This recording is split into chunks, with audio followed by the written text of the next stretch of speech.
Salut à tous, soyez les bienvenus dans l'heure des tchèques. Malgré une multitude d'occasions, la Côte d'Ivoire a concédé le nul, un but partout, face au Cameroun hier. Alors, match nul aux allures donc, de défaite pour les éléphants de Côte d'Ivoire, c'est la grosse interrogation. Il y a cette question de tchèques aux avis très tranchés. Martial Gourou et Noël Bouli sont là. Salut à vous, messieurs. Salut Magat. Bonjour Magat, bonjour à tous. Comment allez-vous? C'est bien. Impeccable. Alors, le match retour aura bel et bien lieu entre Martial Gourou et Noël Bouli. Ça promet. 27 21 59 93 99. 27 21 59 93 99. On le sait, hein, les sujets éléphants de Côte d'Ivoire passionnent évidemment. Eh bien, si vous voulez donc participer à l'émission, c'est le numéro qu'il faudra garder. Et puis, bon, espérez donc nous joindre dans exactement 20 minutes. Alors, si vous êtes de l'extérieur de la Côte d'Ivoire, ne vous affolez surtout pas. Il vous suffit de composer le préfixe 00225. Monsieur Martial Gourou, monsieur Noël Bouli, la Côte d'Ivoire et le Cameroun se sont donc neutralisés un but partout hier dans le groupe F. Avis général sur cette rencontre avant de rentrer donc de fond en comble dans le sujet? Je pense que ce fut un sommet tactique, technique et physique. Oui, ce n'était pas simplement un nul. Ce nul a été une masterclass d'équilibre entre deux prétendants au titre, qui est le Cameroun et la Côte d'Ivoire. Et chaque mètre carré, oui, lors de l'un des meilleurs matchs, sinon le meilleur match depuis le début du tournoi continental. Ah, clairement, hein? Ah oui, bien sûr. On a vu des matchs Nigeria-Tunisie, on a vu Sénégal-RD Congo et tout ça. L'intensité, Oui. vous savez, l'intensité de ce match, du début jusqu'à la fin, et puis surtout l'état d'esprit, la présence physique des acteurs. Monsieur Magad, je crois qu'on n'a pas retrouvé ça dans toutes les autres rencontres. D'accord, très bien. Allons-y, Noël Bouli. Oui, Avis général déjà? Oui, là, de l'avis général, je pense que c'était quand même un très beau match. Oui. Il faut le dire, hein, c'était un match très enlevé, hein, comme on dit. C'était un match très enlevé, très physique, très tactique. C'est vrai qu'il y a eu beaucoup de déchets techniques, donc on ne peut pas dire que non plus c'était un match au sommet. C'est vrai que ça fait partie des matchs au sommet, de par son engagement, de par comment dire, la rivalité qui existe entre les deux formations. Et de par l'histoire aussi également. Par l'histoire qui existe entre les deux formations. En tout cas, c'était un très bon match. On ne s'est vraiment pas ennuyé hier en regardant ce match. Et je pense que, bon, la Côte d'Ivoire aurait dû prendre l'avantage, mais bon, ça, on y reviendra plus tard. Mais en tout cas, c'était un très bon match dans son ensemble. Exactement, on l'a dit, hein, la Côte d'Ivoire qui avait battu donc, le Cameroun en phase de groupe lors de la CAN en 2015 avec ce but venu d'ailleurs signé Massa Gradel. Alors c'est donc les retrouvailles entre éléphants et lions indomptables avec début de match un peu compliqué de la part des Ivoiriens. Et d'ailleurs, on va considérer une première occasion à la 21e minute de jeu suite à une action rondement menée par l'équipe camerounaise. Et puis bon, ce ballon qui va donc ricocher sur le poteau. À partir de ce moment, on s'est dit, ah tiens, la Côte d'Ivoire, comme les entames de match, souvent, traîne un peu à la traîne, mais heureusement que ce ballon n'est pas allé au fond, mon cher Martial Gourou. Bon, je crois que la Côte d'Ivoire a quand même connu un début de match assez tranquille. Oui. Et par la suite, la Côte d'Ivoire a connu un relâchement, mais cela est dû au fait que les milieux de terrain ivoiriens ont laissé des espaces aux défenseurs centraux, sinon aux défenseurs camerounais, qui ont grignoté et qui vraiment mettaient à mal les milieux de terrain de la Côte d'Ivoire. Mais après, cela a été corrigé. Mais je crois quand même que la Côte d'Ivoire a commencé, même si... Restons sur l'action. Quand on regarde, effectivement, en ce moment-là, la Côte d'Ivoire était vraiment... On était prêt à sortir et là, on a pris ce contre rapide derrière. Regardez, hein, c'est vrai que bon, Ghislain Konan a été en retard. Il faut savoir Dylan Kosonou également. Que dans ce contre, oui, il y a quand même eu un positionnement un petit peu douteux, j'ai envie de dire, hein, un positionnement un peu douteux de Yann Diomandé qui a laissé quand même le terrain faire la passe. Donc du coup, il y a eu la profondeur qui n'a pas été bien gérée par Ghislain Konan. Et il y a eu ce centre où, encore une fois, malheureusement, et ça c'est souvent le cas, Kosonou était un petit peu en retard sur son attaquant, qui a eu le temps de placer cette frappe. Donc il y a eu deux, trois erreurs. C'était Dieu merci, c'était un avertissement sans frais. Et en ce moment-là, effectivement, ils ne sont pas vernis, les Camerounais. Et comme on le sait, la Côte d'Ivoire va tout de même se réveiller dans les 15 dernières minutes. Regardez cette action à la 31e minute de jeu avec une passe d'Amad. Période sont des minutes vraiment très intéressantes pour la Côte d'Ivoire. En témoigne cette action de la 41e minute de jeu. Voilà. Avec Amad Diallo, encore une fois, étincelant, inarrêtable, hein, le garçon de Manchester United. Avec ce ballon qui va déposer littéralement sur la tête de Bayo Wakoun, non pas de l'action à la 41e de jeu. Les amis en régie, ça peut venir à cette action où on a vu, voilà, regardez, ce ballon déposé littéralement sur le crâne de Bayo Wakoun. Mais clairement là, on a commencé à jubiler, mais non, c'est pas cadré. Oui, mais malheureusement, Bayo Wakoun n'a pas réussi à prendre le ballon comme il le fallait. Il a plutôt levé un peu la tête, donc je crois que s'il n'était que partie remise pour l'équipe de Côte d'Ivoire. Mais il faut dire que M. Amad Diallo, depuis le début de cette compétition, est le meilleur élément du côté de la Côte d'Ivoire. Pour preuve, il a eu 2 prix lors des 2 premiers matchs, comme homme du match. Nous allons revenir, effectivement. Voilà. Mais restons sur l'action même de Bayo, parce que c'est ça qui nous intéresse. On avait parlé également qu'il manquait de 9 attaquants nominaux face au Mozambique. Oui. Cette fois-ci, c'est le rôle d'un attaquant nominal, mais bon, voilà, oui, il n'a pas concrétisé. Je pense qu'il ne faut pas lui en vouloir. Un attaquant nominal, ce n'est pas un magicien. Vous savez, les gens ont cette habitude de polémiquer pour polémiquer. On nous a dit ici qu'il fallait lancer un attaquant nominal. Bon, on l'a vu, mais je ne crois pas qu'il ait fait une masterclass, mais il a été quand même... Il était utile à l'équipe de Côte d'Ivoire. C'est ce qu'il faut retenir au niveau du pressing, du contre-pressing. Et donc, je crois qu'il avait sa place dans ce match. Très bien. Allons-y sur l'occasion. La construction de l'action et la tête de Bayo Wakoun. Non, la construction fut parfaite. Franchement, là-dessus, il n'y a rien à dire. Le centre impeccable. Bayo Wakoun, il était très bien positionné. Et pour moi, j'estime qu'au plus haut niveau, on n'a pas le droit de rater ce genre d'occasion. Non, on n'a pas le droit. Parce que le timing, c'est quand même l'une des forces de Bayo Wakoun. Et son positionnement, la prise d'information du ballon a été bien réceptionnée. Malheureusement, le ballon a été mal exploité. Et ça, pour moi, c'est une grosse occasion gâchée. Et à ce niveau de compétition, on n'a pas le droit. Alors, le Real Alpha Franck Touré, on peut revoir encore une fois l'action. Regardez, lorsque Amad Diallo a ce ballon-là avec sa patte gauche magnifique, on sait très bien que Bayo Wakoun va faire l'appel. Mais regardez son positionnement. Derrière, oui. Son positionnement est parfait. Libre de tout marquage. Sauf que, voilà, il négocie mal l'exploitation du ballon. C'est tout. Il négocie parce qu'il apprend au centre du crâne et non pas au niveau du front. Voilà. Je pense que c'est un problème de justesse, mais je ne partage pas tellement l'avis de mon contradicteur. C'est normal, hein, oui. Parce que je crois que quand on joue quand même au haut niveau, il y a des ratés qui existent. C'est des faits de match. Si toutes les actions étaient mises au fond du filet, je crois que les scores...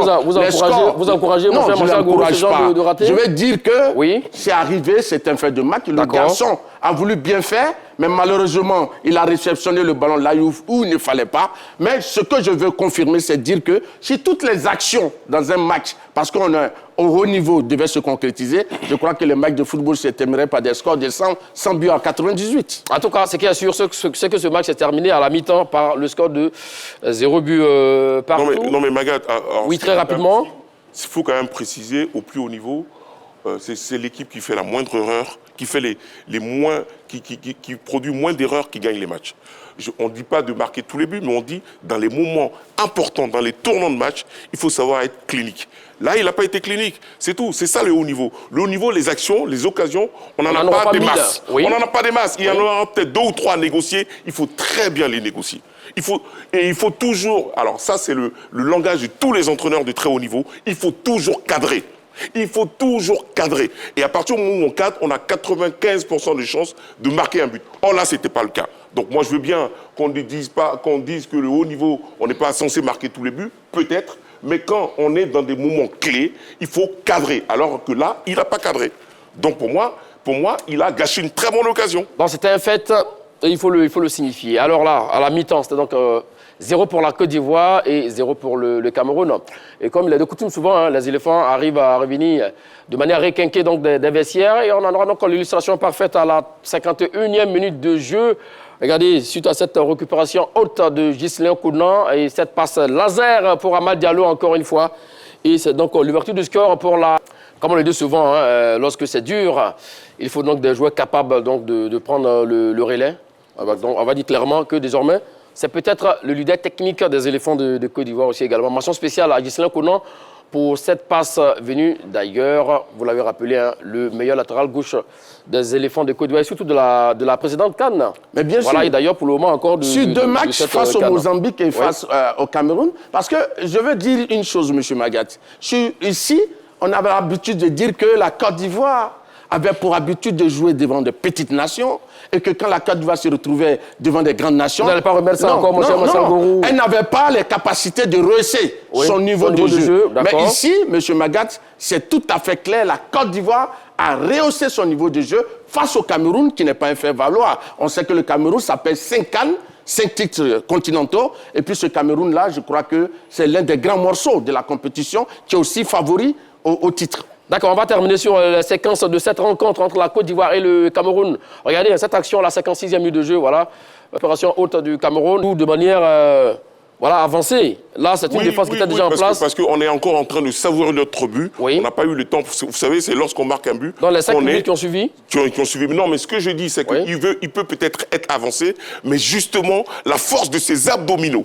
La force de ses abdominaux doit le permettre, parce qu'il est à reculons, parce que c'est les entraînements qui font les gardiens. Ça s'appelle les spécifiques. La force des abdominaux doit le permettre de réjaillir en l'air pour pouvoir dévier ce ballon. Parce que la déviation a eu lieu, mais elle n'a pas été suffisante. Et malheureusement, ça fait but. Donc vous pensez que ça n'a pas été bien travaillé à l'entraînement pour... Si, ça a été bien travaillé, mais là, l'impulsivité qu'il prend au niveau de ses abdos n'a pas été franche. Monsieur Magat, moi je pense que le travail qui se fait à l'entraînement, c'est vrai. C'est des choses que les gardiens font. Oui. Mais dans un match, l'application, c'est tout autre. Donc là, Yaya Fofana a eu une mauvaise appréciation de la situation et il s'est un peu avancé. Et je crois que c'est ce qui lui a coûté le but. Sinon, ce n'est pas la qualité du gardien qui est remise en cause, mais c'est la mauvaise appréciation. Son positionnement. Oui, son positionnement qui a posé problème là. J'aime votre courage. Donc pour vous, la paternité de ce but...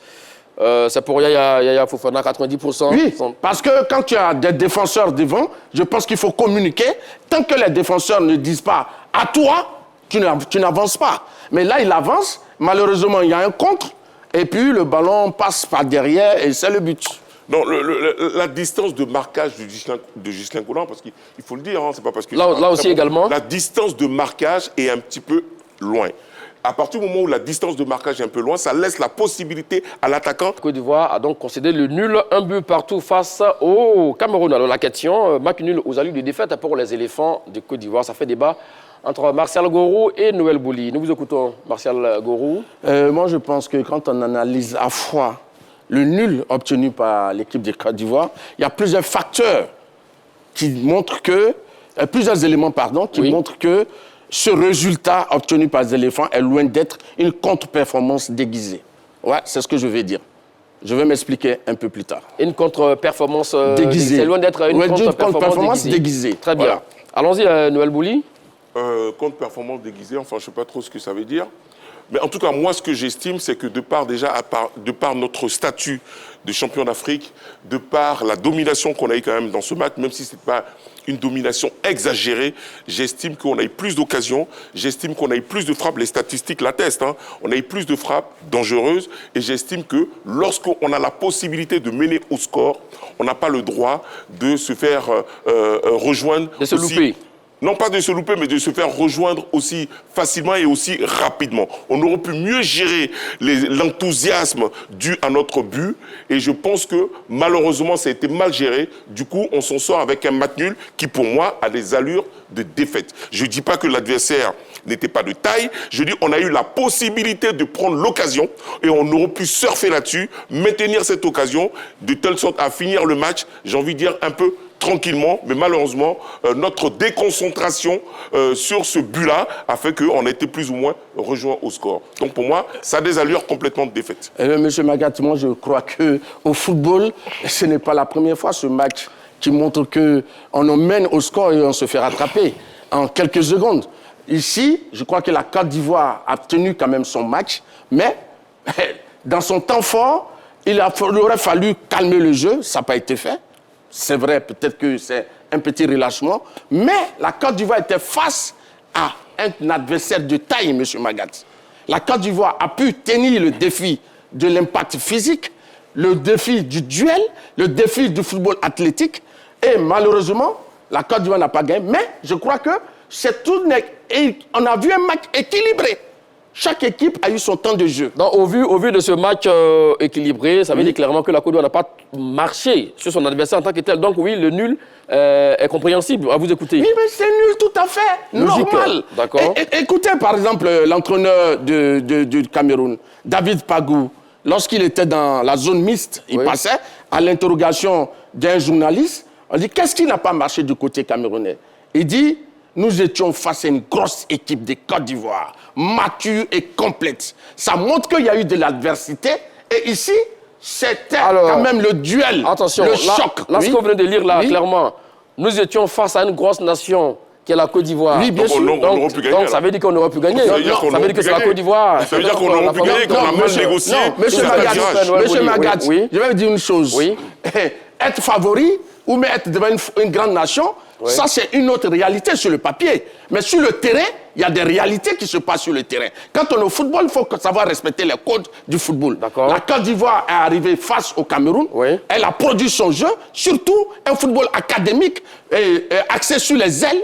Mais on a vu le Cameroun densifier son milieu de terrain pour gêner l'équipe de Côte d'Ivoire dans le développement de son football. Donc je crois que quand on regarde l'équilibre entre les deux équipes, je crois que c'est un nul qui est tout à fait mérité, mais ça ne montre pas que la Côte d'Ivoire... Mérité et logique. Oui, bien sûr, mais ça ne mérite pas que la Côte d'Ivoire a failli.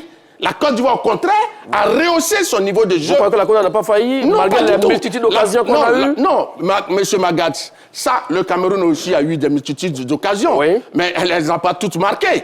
Et la Côte d'Ivoire, quand on prend... Parce qu'il faut savoir d'où on part. Face au Mozambique, c'est vrai, la Côte d'Ivoire a dominé, mais il y a eu vraiment de nombreuses erreurs. Mais face au Cameroun, on a vu que la Côte d'Ivoire est montée d'un ton, la Côte d'Ivoire a élevé son niveau de jeu, et c'est ce qu'il faut retenir. C'est ça, surtout le schéma préférentiel entre Ahmad et Guéladoué, les transitions, le bloc bas, le bloc haut, voilà des éléments pour moi qui montrent que la Côte d'Ivoire n'a pas dessus. Donc vraiment, ce nul-là, pour moi, c'est un nul satisfaisant. Très bien, il y avait la question pour lui. Il a déjà répondu. Un nul satisfaisant pour lui, malgré les occasions. Il y a eu des très bonnes choses quand même à noter. Magat, c'est pas en montant les décibels qu'on aura forcément trouvé la bonne formulation pour expliquer un certain nombre de choses. Moi, je dis, la question, c'est quoi? Est-ce que ce match nul a des allures de défaite? Pourquoi on pose la question d'un point de vue psychologique? Parce qu'il faut expliquer les choses.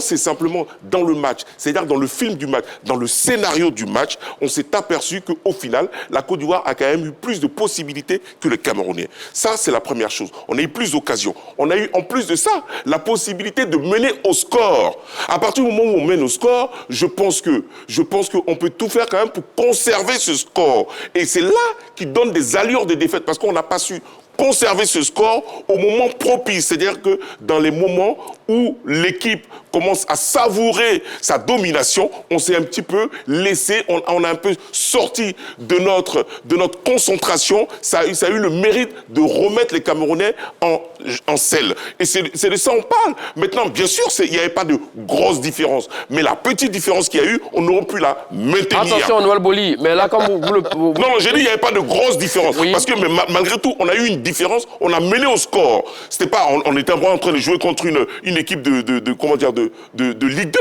on était en train de jouer quand même contre le Cameroun. Alors là, non. Oui. Attendez, je précise, on n'était pas en train de jouer contre une équipe de Ligue 2, on était en train de jouer contre le Cameroun. Malgré ça, on avait une domination, peut-être pas de façon exagérée, ça je l'avais dit initialement, mais de façon certaine. On a eu la possibilité de mener au score. À partir du moment où on mène au score, on se doit quand même de maintenir ce score jusqu'à la fin. Or, ça n'a pas été le cas. Donc pour moi, naturellement, ça a des allures de défaite. Ça ne veut pas dire qu'on a été mauvais. Je dis, à un moment donné, dans les 90 minutes, on n'a pas bien négocié certains passages qui ont fait que les Camerounais sont revenus au score. Donc pour moi, ça a des allures de défaite. Voilà, Monsieur Magat, s'il vous plaît, Martial Grou, vous aurez la parole dans un instant. C'est le début du match Côte d'Ivoire-Cameroun. Voilà, comme vous le savez, dans l'heure des tchatcheurs. Et le téléphone est à présent ouvert 27 21 59 93 99 27 21 59 93 99. Ce match nul concédé par les éléphants de Côte d'Ivoire face au Cameroun. Est-ce un match nul aux allures de défaite? Oui, pour Noël Boli. Monsieur Magat, et non pour Monsieur Magat, nous disons non, que ce nul n'a pas les allures des défaites. Vous savez, on joue contre le Mozambique. Ils sont nombreux qui ont dit que la Côte d'Ivoire n'avait pas réellement haussé son niveau de jeu. Et qu'il y avait vraiment beaucoup de déchets techniques. Mais face au Cameroun, qui est quand même l'une des grandes nations de football et qui a la culture de la gagne, vous comprenez, M. Magat, et qui est un concurrent direct au titre. La Côte d'Ivoire n'a pas la culture de la gagne, non, mon cher le Cameroun est reconnu pour son fighting spirit. Mais c'est une et équipe surtout, M. Magat, ici, cette équipe de Cameroun est reconnue pour son fighting spirit. Et le Cameroun est quand même un grand adversaire par rapport à la Côte d'Ivoire. Parce que depuis un certain temps, on dit que la Côte d'Ivoire n'avait pas eu le temps de croiser l'une des grandes nations du football. Et que ça allait être un risque pour cette équipe de Côte d'Ivoire. Monsieur Agoro, regardez là sur l'écran. Il y a une question pour vous. Sur les tentatives, voilà, 13 tentatives dans 2 cadrés de la part pour chacune des équipes. Pour l'expected goal, on attendait au moins 1,5 et quelques de buts pour la part des 2 équipes. Mais là, ce qui m'intéresse ici, c'est 11 chances créées par l'attaque de Côte d'Ivoire contre 8. C'est vrai que la possession, c'est 50% pour chacune des équipes. Mais clairement, quand on regarde, 11 chances quand même créées, 99 ballons gagnés, clairement, là, il y avait de la place largement pour étaler cette formation camerounaise, comme Noël Bouli l'a dit, qui est, à mon sens, un peu en reconstruction. Donc, clairement, lorsqu'on n'a pas pu gagner une nation comme le Cameroun, avec les occasions, les actions qu'on a eues, et puis les stats qui sont là, clairement, c'est un nul aux allures des défaites. Non, ce n'est pas un nul aux allures des défaites. Monsieur Magat, on reconstruit cette équipe du Cameroun avec quels joueurs? Des joueurs qui évoluent pour la plupart dans les meilleurs championnats européens. Vous comprenez? Serie A, Bundesliga, Premier League, etc. Donc, Premier League également. Oui, ce n'est pas des petits joueurs. C'est vrai que c'est une nouvelle aventure qui commence avec un nouvel entraîneur, mais on a vu M. Emers faillir même prendre l'équipe en pleine compétition. Lui, au moins, il a eu la chance de prendre l'équipe avant la compétition et des semaines avant. Donc, ce n'est pas, pour moi, un motif valable pour dire que, effectivement, c'est une équipe. Mais, M. Magat, malgré, regardez le nombre de vos statistiques. Oui, les chances créées. Oui, entre 11 et 8. Je crois qu'il n'y a pas, la marge n'est pas grande. Exactement. Oui, la marge n'est pas grande. Très bien. Donc c'est pour dire que, c'est pourquoi j'insiste et je dis qu'il y a eu un équilibre des forces. Et là, ici, quand on joue contre cette équipe du Cameroun, cette équipe qui a posé un défi physique, tactique, technique, et que la Côte d'Ivoire n'arrive pas à perdre, et face à une grande nation, je crois que ça doit être une satisfaction morale et ça montre que la Côte d'Ivoire peut réellement aller au bout de sa compétition. Très bien, c'est le moment de prendre le premier intervenant pour ne pas dire la première intervenante. Madame Kwasi, c'est rare d'avoir donc les dames en ligne dans l'heure des tchatcheurs. Salut à vous, madame. Vous appelez d'où, s'il vous plaît? Madame Kwasi, vous êtes là? Bien, on l'a perdu. 27, 21, 59, 93, 99. 27, 21, 59, 93, 99. Match nul aux allures de défaite pour les éléphants de Côte d'Ivoire, c'est la question. Et Noël Bouli dit oui. Enfin, moi comme mon contradicteur dit que dans le football, 13, enfin, c'était quoi le chiffre? 11 contre 8, c'est pas grave, mais je dis... 11 chances créées contre 8, c'est pas grave, mais je dis, mais c'est qu'on n'a pas... Bon, il dit que l'écart n'est pas l'écart n'est pas l'écart n'est pas substantiel, on va dire. Hein? L'écart n'est pas substantiel. Mais moi ça me surprend. Parce que c'est quoi le haut niveau, Magat? Le haut niveau, c'est... Pourquoi on dit que c'est le haut niveau? Le haut niveau, le détail est important. Le haut niveau, c'est la chirurgie esthétique. C'est le piakoulis. Je ne sais pas si vous savez ce que c'est, le piakoulis. Je vais vous dire ce que c'est, le piakoulis. Parce que je suis ingénieur. Le piakoulis, c'est l'élément qui permet de fabriquer les éléments mécaniques d'un véhicule. C'est-à-dire qu'on est vraiment dans la précision. Donc, quand il y a une différence de 8 ou de 9 contre 10 ou contre 11, c'est important au plus haut niveau. Si on n'a pas compris ce détail-là, c'est qu'on ne sait pas ce que ça veut dire, le haut niveau. Sinon, dans ce cas, on dit c'est un bon niveau, mais c'est pas le haut niveau. Pour moi, ce mémontome, c'est comme ça on l'appelle aujourd'hui, ce mémontome montre que la Côte d'Ivoire a eu un ascendant psychologique, technique, tactique sur le match, sauf qu'ils n'ont pas concrétisé leurs nombreuses occasions. Donc pour moi, ça a des allures de défaite. La tête de Bayo Vakoun vient en attester. Cette tête-là, au plus haut niveau, on n'a pas le droit de la rater.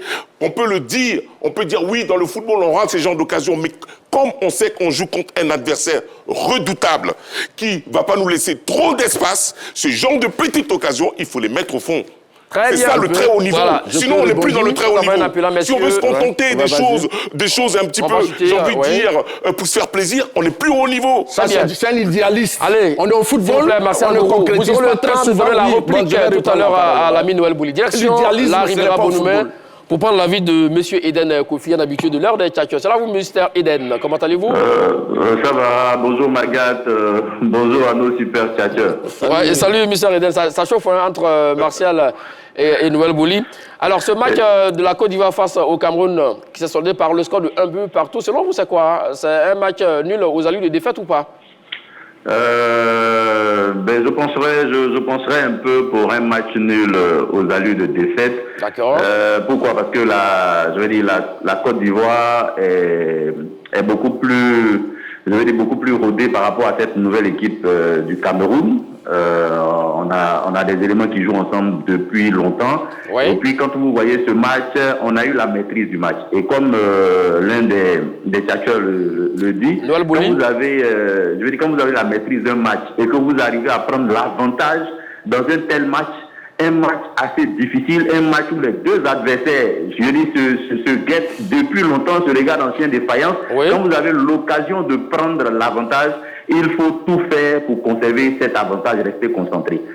C'est vrai qu'il y a eu des choses, il y a eu de très bonnes choses, de bonnes phases de jeu. Moi, j'ai été séduit et satisfait par les transitions rapides de notre équipe de Côte d'Ivoire, la sortie des ballons et tout ça. Mais on est un peu dessus de savoir qu'on avait la place. Il y avait de la place pour gagner ce match. Et puis, voilà, par un concours de circonstances, on est resté, le but est venu par des petites erreurs. Mais voilà, moi je veux pas fustiger les garçons. Ils ont vraiment tenu la dragée. Bon, je veux dire, ils se sont fait respecter. On connaît tous l'engagement physique des Camerounais. Exactement. On a répondu à ce défi physique qui nous était imposé. Ça augure de bonnes auspices pour la suite. Mais tout de même, il y avait de la place pour gagner ce match. Voilà. Très bien. Merci à vous, Eden Kofi. Le temps de prendre sans doute peut-être le dernier intervenant, 27, 21, 59, 93, 99. Allons-y, Martial Gourou. En fait, ce que je voulais dire, heureusement que nous ne sommes pas dans une usine de fabrication de voitures où les ingénieurs n'ont pas les plats. Nous sommes sur un plateau télé où on parle de football. Et quand on sait que le football est une science par essence aléatoire, oui, inexacte. Inexacte, où il y a vraiment un côté un peu chose qui peut arriver. Donc, je vais dire ici que la Côte d'Ivoire, pour ce match, Monsieur Magat, ça fait combien de temps la Côte d'Ivoire n'a pas croisé d'adversaires du niveau du Cameroun? Depuis la CAN, quand on sort de la CAN, on croise l'Uruguay. Oui. Oui, ça c'est un adversaire. Mais par la suite, on a entendu dire ici que la Côte d'Ivoire n'avait pas croisé des adversaires de calibre. Aujourd'hui, hier, la Côte d'Ivoire croise un adversaire de calibre, mais la Côte d'Ivoire tient le match. La Côte d'Ivoire produit un jeu, passe orienté, jeu sur les ailes et a répondu au défi physique même du Cameroun. On a gagné? Aller sur le terrain. Non, on n'a pas gagné. Un match, et forcément, il y a plusieurs résultats. Sinon, donc, comme vous le disiez, si on avait gagné peut-être le Cameroun, je pense que l'exemple avait vraiment sa place. Non, monsieur Magat, ce que je veux dire ici, le jeu, la qualité du jeu produit face au Cameroun, pour moi, vraiment laisse de l'espoir à la Côte d'Ivoire. Parce qu'on a vu vraiment des choses assez intéressantes sur les côtés, au niveau de la défense, dans le milieu du terrain, dans la production du jeu, dans l'animation offensive. Et tous ces éléments, pour moi, je pense qu'avec ce nul-là, il ne faut pas faire la fine bouche. La Côte d'Ivoire était face à un gros calibre qui est le Cameroun. Même tout petit, même en difficulté, le Cameroun ne meurt pas aussi facilement. Donc je crois que c'est encourageant. Ce n'est pas un nul vraiment aux allures de défaite. Alors, direction, il reprend l'avis de M. Ibrahim Ba. C'est là, vous, M. Ibrahim Ba. Bienvenue dans l'heure des tchatcheurs. Vous êtes là? Oui, allô? Oui, Mr. Ibrahim Ba, on peut s'éloigner un peu de son poste récepteur, même couper le son, s'il vous plaît. Ça fait interférence. D'accord, monsieur. C'est bon, c'est parfait. Alors, nous vous écoutons. Match nul aux allures de défaite pour les éléphants de Côte d'Ivoire. Ce match nul entre la Côte d'Ivoire et le Cameroun. Oui. Allez, je pense qu'on va essayer encore une fois, mon cher ami Ibrahim Ba, 27, 21, 59, 93, 99. Mon cher Noël Bouli, quand on regarde encore une fois encore les statistiques, c'est 50% de possession pour la Côte d'Ivoire, 50% de possession pour le Cameroun. D'où l'équilibre. On n'a pas dominé de manière outrancière non plus. Non mais l'équipe du Cameroun. Bagarre, de quoi on parle Et s'il vous plaît, on n'a pas terminé. Le Cameroun a touché par 2 fois également les poteaux. Et alors? Côté Côte d'Ivoire. Et alors? Ça veut dire clairement, ça pourrait basculer aussi également du côté du Cameroun. On a eu plus d'occasions. Donc, pour terminer sur ma question, on peut parler donc d'un nul heureux aussi également. Hein. Non, moi je ne peux pas parler d'un nul heureux. Pour revenir un petit peu au fait qu'ils disent qu'on est sur un plateau télé, bien sûr qu'on est sur un plateau télé. Mais la mise en œuvre de ce plateau télé, c'est aussi des ingénieurs qui le font. Oui, ça on le sait. La mise en œuvre. On ferme la parenthèse là-dessus. Non, je tiens à le dire, parce qu'à un moment donné, il ne faut pas qu'on se perde dans Ils ne sont pas sur ce plateau. S'il vous plaît. Il ne faut pas qu'on perde ce qu'on dit. Chacun fait son travail. S'il vous plaît, Marcel Gourou, c'est pas votre parole. Il ne faut pas qu'on perde ce qu'on dit. La précision. Les jeux de mots, c'est pas ce qu'on recherche sur ce plateau. Parce qu'ils s'abandonnent trop aux jeux de mots. S'il vous plaît, Marcel. On a compris, mais il va faire une précision. D'accord. On n'en a pas besoin sur ce plateau. C'est de donner les éléments Donner les éléments de langage. Vous n'avez pas la parole. Allons-y. Pas de l'ingénierie. S'il vous plaît, allons-y. La précision de ce monde du football est faite justement par les gens qui sont en train de le mettre en place. C'est pour ça, vous voyez, les footballeurs, de fois, ils ont des capteurs. Ça, c'est pour revenir sur la précision. Voilà. Maintenant, revenez sur le nul heureux. Maintenant, sur le nul heureux, moi, j'estime qu'à partir du moment où on a l'occasion de prendre l'ascendant sur le score, on n'a pas le droit, je dis bien au plus haut niveau, dans un match aussi serré, comme vous le dites, Magath, on n'a pas le droit d'avoir un relâchement, même de 5, voire à 10 minutes, pour se faire rejoindre par son adversaire, qui, soit dit au passage, est un adversaire, certes, coriace, mais quand on prend l'avantage, on n'a pas le droit de céder. Ce sont 10 minutes où on a failli dans le match, et ces 10 minutes me donnent l'occasion de dire que ce match nul a des allures de défaite. C'est-à-dire que sur les 90 minutes, j'enlève les 10 minutes qui ont été fatales. Point final. Je veux dire, on aurait pu être linéaire et conserver ce score. Si jamais c'était le Cameroun qui avait marqué, j'aurais peut-être pas eu le même discours. J'aurais peut-être pas eu le mérite de score. J'aurais peut-être pu dire que oui, on a eu le mérite de revenir au score. Or, là, c'est différent. Vous savez, les analyses dans les matchs de foot sont différentes selon les scores et selon le contexte. Exactement. Et moi, par rapport à ce contexte-là, je dis, les 10 minutes ont été fatales à l'ensemble de notre équipe nationale. Très bien. Monsieur Magath, les capteurs sont faits pour analyser les données. L'avis de monsieur... Ça ne joue pas au football. Alors, vous êtes là, monsieur Nzoué? Je suis là, oui. Je suis Très bien, on va terminer avec vous au niveau des appelants. 27, 21, 52, 93, 19, vous êtes là. Effectivement, autour de la question, match aux allures de défaite pour les éléphants de Côte d'Ivoire, ce match nul, un but partout face au Cameroun. Nous vous écoutons. Effectivement, je propose que nous passions le point de ce qui n'a pas marché. Oui. Ça nous permet de corriger les fautes. Évidemment, on aurait pu gagner ce match. Mais ce qui n'a pas marché, c'est l'attaquant de pointe. On parle d'un seul coup de tête, mais il y a plein de coups de tête qui n'ont pas marché. Voilà. En pointe, en tout cas, celui qui est là n'a pas marché. Même s'il a aidé à l'organisation du jeu en attaque, mais au moment où il devait marquer, ça n'a pas marché. D'accord. Il y a eu 3 ou 4 coups de tête qu'il a arrachés comme ça. Ensuite, ce qui n'a pas marché, quand l'adversaire décide de faire une pression pour soit égaliser ou bien marquer un but, ça ne marche pas. Mon cher Nzoué, la question, c'est pas si ce qui n'a marché, ce qui n'a pas marché. Hein. Je veux dire que si on corrige ce qui n'a pas marché, donc on a fait gagner ce match. Très bien. Quand l'adversaire grimpe, monte sur nous et réussit à nous marquer, c'est qu'il y a quelque chose qui ne va pas. D'accord. C'est votre avis et on le respecte. Merci à vous, l'ami Nzoué de Bongouanou. C'était donc le dernier intervenant. Allons-y, Marcel Gourou. Je souhaiterais qu'on ne sorte pas trop du cadre du sujet qui est là. Les capteurs dont il parle sont fabriqués certes par des ingénieurs. S'il vous plaît, on va revenir sur cette histoire les analyses, les données et faire les analyses du match. Les capteurs ne donnent pas la précision sur le terrain. C'est des êtres humains, ils peuvent faire des ratés. Mais la Côte d'Ivoire, pour moi, et je répète, ici, a eu une bonne défense. La Côte d'Ivoire a eu un bon milieu. La Côte d'Ivoire a une bonne animation offensive. Donc, ce nul-là, je crois que c'est vrai. Peut-être qu'on aurait voulu gagner. Parce que les nuls, ça laisse des regrets. Mais pour ce qu'on a vu, la Côte d'Ivoire a rehaussé son niveau de jeu. Et je crois que c'est un nul qui est vraiment bon à prendre. Un nul qui est vraiment donc, bon à prendre. Alors un match, on l'a dit, hein, donc le suspense reste entier. Hein, dans le groupe F qui va terminer donc leader à l'issue de la 3e journée qui aura donc lieu le mercredi. Mais alors... On va revenir sur un garçon, Bayou Wakoun, qu'on a vu hier, messieurs, qui a eu 2 ou 3 situations nettes de but, mon cher Noël Bouli. La question, oui, enfin, a-t-il laissé passer sa chance en équipe nationale de Côte d'Ivoire? Moi, je pense que oui. Je pense que oui, mais il ne faut pas l'enterrer trop tôt. Il ne faut pas l'enterrer trop tôt, mais je pense qu'il a montré quand même qu'il n'est pas encore, pour moi, un titulaire indiscutable dans cette équipe. Peut-être qu'il peut faire des entrées, mais pour moi, il a montré qu'il n'est pas un titulaire indiscutable. Pourquoi? Dans les déviations, dans le jeu dos au but, il n'a pas été bon. Dans le jeu à une touche, pour bloquer la charnière centrale, pour faire remonter le bloc équipe, il n'a pas été bon. Dans les quelques occasions qu'il a eues, pour ne pas dire l'occasion majeure qu'il a eue, il n'a pas concrétisé. Pour moi, il était malheureusement en dessous de tout. Moi, je pensais que physiquement, il allait pouvoir s'imposer. Physiquement, malheureusement aussi là, il a péché. Donc pour moi, il était en dessous de tout. Ça ne veut pas dire qu'il faut le condamner. Ça veut dire simplement que pour moi, aujourd'hui, il n'est pas le titulaire au poste d'avant-centre en équipe nationale. Il va peut-être arriver parce qu'il n'est pas encore très vieux, mais pour l'instant, ce n'est pas encore son heure. 28 ans, hein.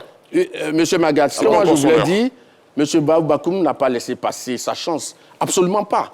Monsieur Magat, il ne faut pas juger uniquement un attaquant sur un tableau de score. Parce que quand on le fait, c'est vraiment une erreur de débutant. D'accord, on est d'accord avec vous. Son rôle, c'est quoi? Laisse-moi terminer. Son rôle, c'est quoi? Non, laisse-moi terminer. Son rôle, c'est quoi, Marcel Goulou, s'il vous plaît? Allons-y, oui, l'entraîneur met en place, il avait en face une équipe athlétique. D'accord. Une équipe qui aime vraiment jouer haut.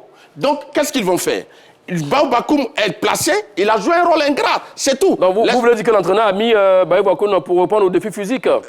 Physique et tactique. D'accord. Oui, il est dans un rôle ingrat. Il a servi de premier... on n'a pas vu le match. Il a servi de premier défenseur. Il a servi de premier défenseur. Oui, son pressing empêchait les Lions de poursuivre. Si, on l'a vu. C'est lui qui ne l'a pas vu. Bayo n'a pas été servi proprement, M. Magat. Un buteur... Il n'a pas été servi proprement? Oui, pas beaucoup. Proprement. Quand tu envoies le ballon, c'est pas proprement. C'est pas le ballon qu'on donne. S'il n'a pas d'Amad Diallo, 41 minutes de jeu. Il a envoyé le ballon, c'est tombé sur sa tête, M. Magat. Ici, un buteur, il faut qu'il le comprenne, c'est un finisseur de chaîne. Les ballons ne doivent lui arriver et dans sa zone de vérité. Donc ici, pour moi, c'est une faute collective et non une faute individuelle. M. Baou n'a pas évolué dans le meilleur des mondes possibles. Regardons ça, cette action-là. Oui. Oui, il est étrangement aussi quasiment sur dans le score de représentation entre les deux défenseurs. On regarde encore une fois, mon cher Marcel Goulou, regardez. Monsieur Magat, est-ce que le fait d'être un avant-centre pur, ça veut dire que toutes les actions de but qui arrivent, forcément, on doit les mettre au fond? Mais ici, l'entraîneur avait le défi physique du Cameroun à relever. Pour Noël Bouli, il n'a pas relevé tactiquement, il a mis le garçon pour empêcher les relances. Mais il a empêché du ballon. Non, mais c'est le rôle qu'on lui confie. C'est incroyable. J'avais dit que c'est un rôle qu'on lui a confié. D'accord. Ça, faut pas l'oublier. Il était en dessous de son rôle ingrat. Il est en dessous de son rôle. C'est assez clair. C'est incroyable. Ça. Pour Marcel Goulou, il a vu quel match? Il a vu quel match? Il était en dessous de ce rôle. Moi, j'ai même pas parlé de sa finition au début de mon récit. J'ai même pas parlé de sa finition. Ça, c'est secondaire. S'il veut, je peux le lui concéder. Je dis seulement, dans son positionnement, pour faire remonter le bloc équipe, pour bloquer les centraux, les défenseurs centraux, il a été en dessous. J'ai pas parlé de ses buts. Physiquement, il était en dessous, dans ses appuis. Très bien. C'est-à-dire la passe qu'on lui donne pour le redonner en appui. Même là, il a été défaillant. Je suis désolé. Attends, en quel moment il a vu qu'il était bon Allons-y, Marcel Goulou, pour les 30 secondes au Japon. Le temps que vous avez parlé, mais allègrement. Allons-y pour vos derniers mots. Face au Cameroun de la Côte d'Ivoire, bien sûr, confirme le statut de favori de la Côte d'Ivoire, des éléphants. Par la qualité du jeu produit, le choix tactique que Faye a choisi de museler les Camerounais, pour moi, ça a quand même porté, même si la Côte d'Ivoire a pris un but. Et puis, ce résultat n'est pas un coup d'arrêt. C'est plutôt une prise d'élan. Et la Côte d'Ivoire a montré face au Cameroun qu'elle a monté son niveau de jeu. Et c'est ce que les Ivoiriens attendaient. Et je crois que j'en suis satisfait. Très bien. Noël Bouli. Je peux comprendre les satisfactions minimalistes. Chacun a le droit d'être satisfait comme il veut. Moi, j'estime que on sort d'un match aussi âprement disputé et qu'on a l'occasion de mener au score, il faut maintenir ce score-là. Ne pas maintenir ce score-là, c'est faire preuve de déconcentration, ne serait-ce que de 5 ou 10 minutes. Pour moi, c'est important au plus haut niveau. On parle du plus haut niveau. Je ne sais pas si les gens savent ce que le plus haut niveau veut dire. Ça veut dire qu'avoir des décisions chirurgicales, avoir des prises de décision très rapides. Si on mène au score, on doit maintenir ce score. À partir du moment où on ne maintient pas ce score, pour moi, on était défaillants. Le temps qui est parti est terminé aussi également, mon cher Noël Bouli. Comme vous le savez, l'heure des tchatcheurs vient de s'achever ainsi. Qui a été le plus convaincant entre Martial Gorou et l'ami Noël Bouli? Rendez-vous sur la page Facebook de la 3 et dites-le nous en commentaire. Les matchs de la 3e journée, c'est pour cet après-midi à partir de 16h pour le groupe A et pour le groupe B. Donc on va dire des matchs sur la 3 et d'autres matchs sur RTI 2. Les meilleures émotions de la CAN, c'est sur l'ensemble du groupe RT. Merci à vous, Martial Gorou. Merci, Magas. Merci à vous, Noël Bouli. Soyez remerciés. Merci à tous et à toutes de nous avoir suivis. Bonne suite de programme sur les antennes de la 3. Allez, salut.